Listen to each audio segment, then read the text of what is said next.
नमस्कार दोस्तों, स्वागत है आपका हमारे चैनल डीप सीक्रेट्स में। दोस्तों, आज हम जानेंगे माता वैष्णो देवी से जुड़े कुछ ऐसे रहस्य जो शायद ही आपको पता हो। शुरू करने से पहले आप हमारे चैनल को सब्सक्राइब कर सकते हैं और घंटी दबाकर नोटिफिकेशन पा सकते हैं, जिससे आप हमसे जुड़कर ऐसे ही देश विदेशों के रहस्य को जान पाएं। चलिए दोस्तों, शुरू करते हैं। माता वैष्णो देवी जगत जननी जगत तारिणी। माता के दर्शन मात्र से ही सारे भक्तों के दुख, कष्ट, पाप सब कट जाते हैं। माता के दरबार में झोली फैलाने वाले को माता कभी खाली हाथ नहीं जाने देती। आपने भी जरूर माता वैष्णो देवी के मंदिर में अपनी हाजिरी लगाई होगी, दर्शन किए होंगे। चलिए आज हम आपको 10 ऐसे रहस्य बताते हैं जो माता वैष्णो देवी से जुड़े हैं। वैष्णो देवी का जन्म। हिंदू महाकाय के अनुसार मां वैष्णो देवी ने भारत के दक्षिण में रत्नाकर सागर के घर रामेश्वर तट पर जन्म लिया था। उनके माता पिता लंबे समय से निसंतान थे। उसी प्रांत माता वैष्णो देवी ने रत्नाकर सागर के घर में जन्म लिया। देवी के जन्म से एक रात पहले रत्नाकर सागर ने वचन लिया था कि बालिका जो भी चाहे उसकी इच्छा के रास्ते में वे कभी नहीं आएंगे। मां वैष्णो देवी को बचपन में त्रिकुटा नाम से बुलाया जाता था। बाद में विष्णु के वंश से जन्म लेने के कारण वे वैष्णवी कहलाईं।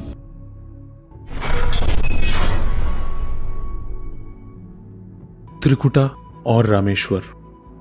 रत्नाकर सागर की पुत्री देवी त्रिकुटा को जब 9 वर्ष की उम्र में पता चला कि भगवान विष्णु ने राम के रूप में जन्म लिया है, तब देवी त्रिकुटा ने राम को पति रूप में पाने के लिए तपस्या शुरू कर दी।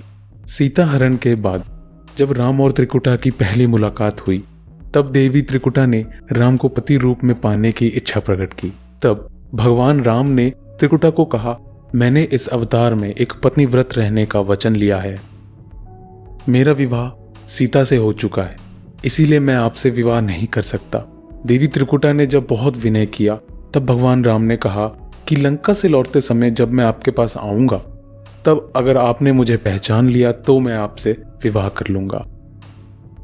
श्री राम अपना वचन निभाने के लिए लंका से लौटकर त्रिकुटा के पास आए, लेकिन भगवान राम की माया के कारण त्रिकुटा उन्हें पहचान न सकी। त्रिकुटा के दुख को दूर करने के लिए श्री राम ने कहा कि देवी, आप त्रिकुटा पर्वत पर स्थित गुफा में जाकर मेरी प्रतीक्षा कीजिए।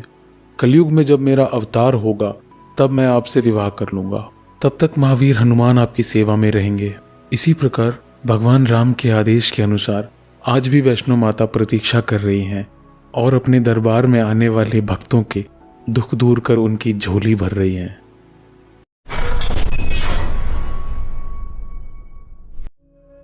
वैष्णो देवी मंदिर का निर्माण। ऐसा कहा जाता है कि वैष्णो देवी माता मंदिर का निर्माण लगभग 700 साल पहले ब्राह्मण पुजारी पंडित श्रीधर द्वारा किया गया था। वे बहुत ज्यादा गरीब थे। उनके मन में माता वैष्णो देवी के लिए बहुत ज्यादा भक्ति थी।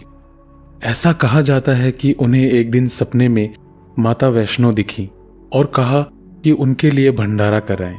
माता वैष्णो को समर्पित इस भंडारे के लिए पंडित श्रीधर ने सभी को भंडारे का न्योता भी दे दिया।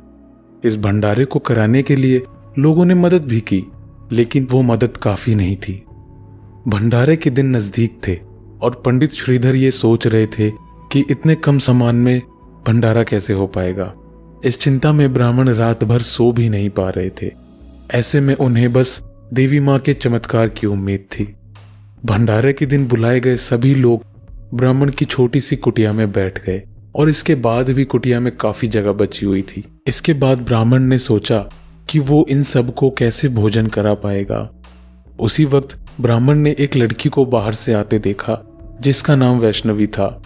भंडारे के बाद जब ब्राह्मण ने कन्या रूप में आई माता वैष्णवी से मिलना चाहा, तब वो गायब हो चुकी थी। जब कुछ दिन बाद ब्राह्मण को वैष्णवी कन्या का सपना आया, उसमें स्पष्ट हुआ कि वह मां वैष्णो देवी थी। कन्या के रूप में आई माता वैष्णो ने ब्राह्मण को सनसनी गुफा के बारे में बताया। इसके बाद ब्राह्मण श्रीधर मां की गुफा की तलाश में निकल पड़े और उन्हें ये गुफा मिली। तब उन्होंने ये तय कर लिया कि वह अपना सारा जीवन मां की सेवा करेंगे और इसी तरह ब्राह्मण श्रीधर द्वारा मां वैष्णो देवी मंदिर का निर्माण हुआ।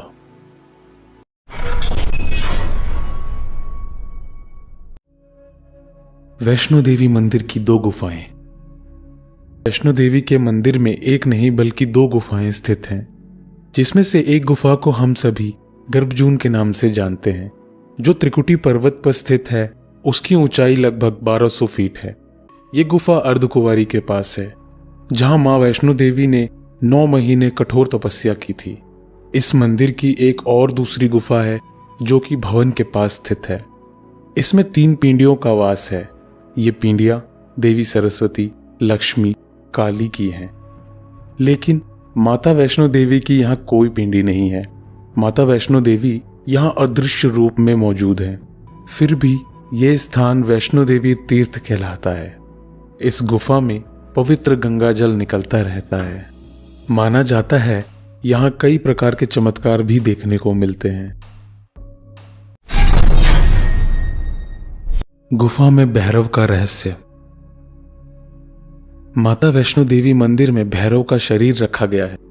मां वैष्णो देवी ने भैरव को त्रिशूल से मारा था, जिससे उसका सर उड़कर त्रिकुट पर्वत पर भैरव घाटी में चला गया था, जिसके कारण वहां भैरव मंदिर का निर्माण हुआ था। और तभी से भैरव का शरीर माता वैष्णो देवी के मंदिर में है। कहा जाता है कि अपने वध के बाद भैरव को अपनी भूल का पश्चाताप हुआ और उसने मां से क्षमा की भीख मांगी। माता वैष्णो देवी जानती थी कि उन पर हमला करने के पीछे भैरव की प्रमुख मंशा मोक्ष प्राप्त करने की थी। उन्होंने ना भैरव को पुनर्जन्म के चक्कर से मुक्ति प्रदान की और उसे वरदान देते हुए ये कहा कि मेरे दर्शन तब तक पूरे नहीं होंगे जब तक भक्त मेरे बाद तुम्हारे दर्शन नहीं करेगा। उसी मान्यता के अनुसार आज भी भक्त माता वैष्णो देवी के दर्शन के बाद करीब 2.25 किलोमीटर की चढ़ाई करके भैरव के दर्शन करने जाते हैं। तो दोस्तों, आप भी जब माता वैष्णो देवी के दर्शन करने जाएं तो भैरव के दर्शन जरूर करें। महाभारत के युद्ध से पहले माता वैष्णो देवी की पूजा। महाभारत जो पांडवों और कुरुक्षेत्र युद्ध का विवरण देता है, जिसमें वैष्णो देवी की पूजा का उल्लेख है। कहा जाता है कि कुरुक्षेत्र युद्ध से पहले कृष्ण की सलाह से देवी की पूजा की थी। उनकी भक्ति से प्रसन्न होकर देवी मां वैष्णो देवी के रूप में उनके सामने प्रकट हुई। जब देवी प्रकट हुई तो अर्जुन ने एक स्तोत्र के साथ उनकी स्तुति करना शुरू कर दिया। आमतौर पर माना जाता है कि पांडवों ने सबसे पहले कोल कंडोली और भवन में देवी मां के प्रति श्रद्धा और कृतज्ञता में मंदिर का निर्माण किया था। एक पहाड़ पर त्रिकुटा पर्वत से सटे और पवित्र गुफा की ओर मुख किए हुए 5 पत्थर की संरचनाएं हैं, जिन्हें 5 पांडवों के रोग प्रतीक माना जाता है।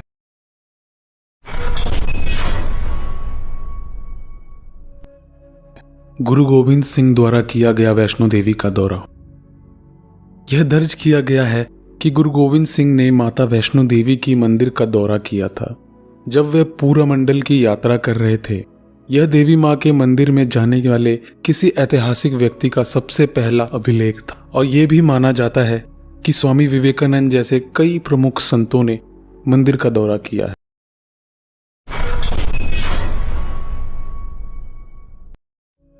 राजस्थान की वैष्णो देवी। अर्बुदा देवी राजस्थान की वैष्णो देवी मानी जाती हैं। मां कात्यायनी का है रूप उनका। जिले में स्थित राजस्थान के एकमात्र पहाड़ी इलाके माउंट आबू में नक्की झील के निकट ही ऊंची पहाड़ियों में माता का भव्य मंदिर है। सालों से चैत्र नवरात्र हो या श्राद्ध नवरात्र हो, यहाँ पर दर्शनार्थियों का सैलाब हमेशा उमड़ आता है।